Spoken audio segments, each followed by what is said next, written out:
Hai, selamat datang di channel YouTube Kak Citra. Hari ini kita akan belajar bersama-sama untuk mata pelajaran tematik kelas 6. Kita belajar di tema 1, subtema 2, pembelajaran yang kedua. Mari kita belajar bersama-sama.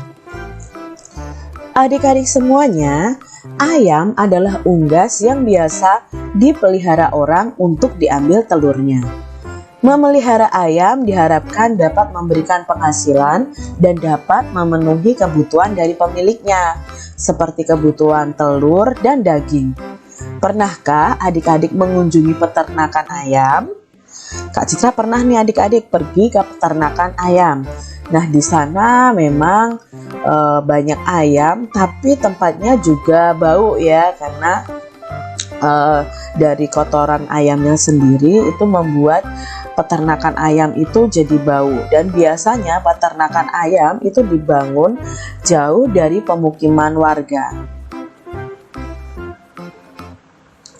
Ayam potong dipelihara untuk dimanfaatkan dagingnya, dan ayam petelur dipelihara agar telurnya dapat dimanfaatkan.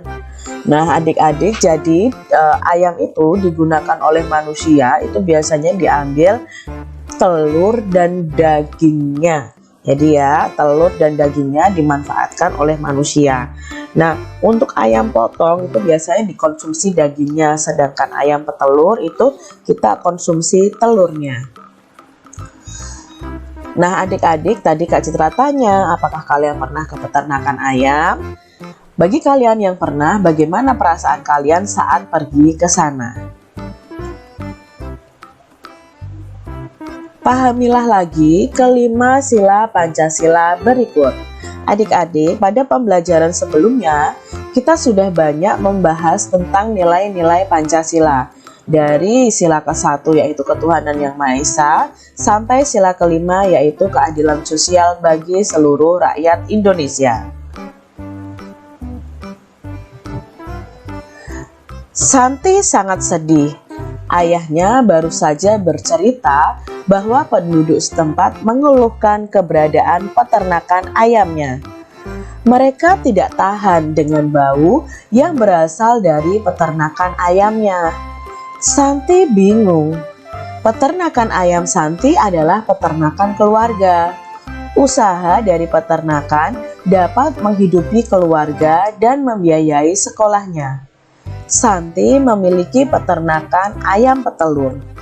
Secara teratur, ia mengirimkan telur ayamnya ke pasar untuk disimpan di salah satu toko di sana.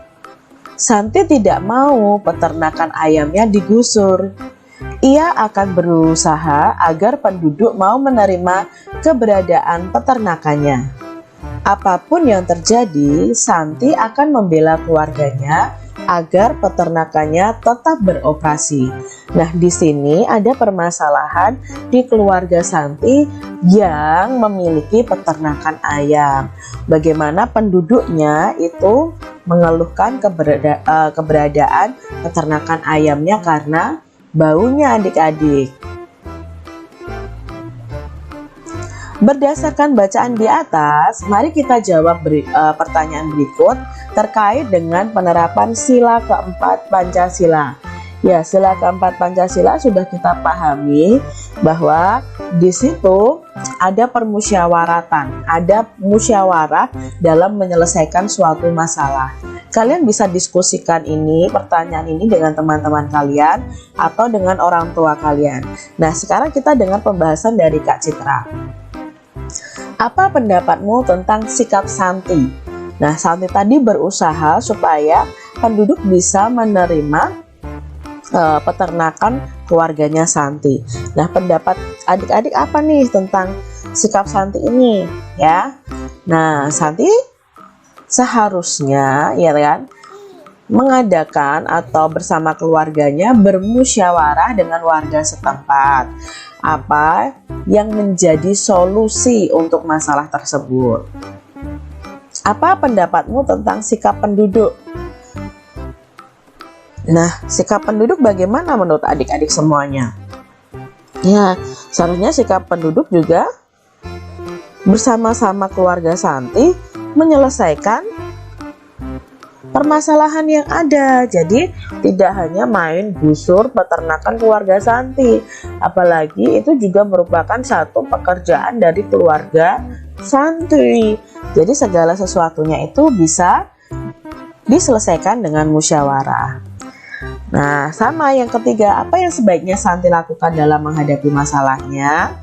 Ya, yang pastinya harus mencari jalan keluar dengan bermusyawarah dengan masyarakat. Apa yang sebaiknya penduduk lakukan terhadap keberadaan peternakan ayam? Nah, itu tadi ya, sama-sama mengadakan komunikasi, mengadakan musyawarah, mengadakan rembukan namanya kalau dalam bahasa Jawa itu ya, untuk menyelesaikan masalah tersebut. Ini adalah sila keempat Pancasila. Penerapan sila keempat dari sila Pancasila itu sangat penting dilakukan. Dalam kehidupan sehari-hari, kita mungkin menyaksikan beberapa permasalahan dan akan teratasi jika sila keempat ini dijalankan.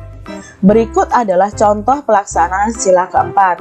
Yang pertama, kita tidak boleh memaksakan keinginan kita. Nah, Santi tadi seharusnya tidak memaksakan keinginannya, tapi mencari solusinya dengan bermusyawarah. Yang kedua itu dengan bermusyawarah.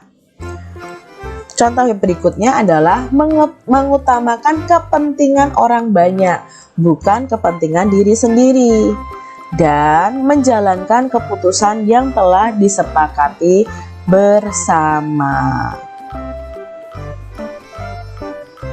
Sebagai sahabat manusia, hewan itu banyak memberikan inspirasi dalam karya seni. Salah satunya adalah karya seni patung ini nih adik-adik. Berikut adalah beberapa contoh patung yang idenya terinspirasi dari hewan. Pernahkah adik-adik melihat patung berbentuk hewan? Nah, itu terinspirasi karena hewan-hewan yang ada di sekitar kita. Coba adik-adik kemarin sudah belajar itu membuat patung dari tanah liat atau dari plastisin yang kalian buat dari tepung terigu. Coba kalian buat adik-adik sebuah patung yang terinspirasi dari hewan. Boleh bebek, ayam, dan lain sebagainya. Nah, itu tadi adik-adik pembahasan kita di pembelajaran tematik tema 1 subtema 2 pembelajaran 2. Semoga video pembelajaran ini bermanfaat untuk adik-adik semuanya.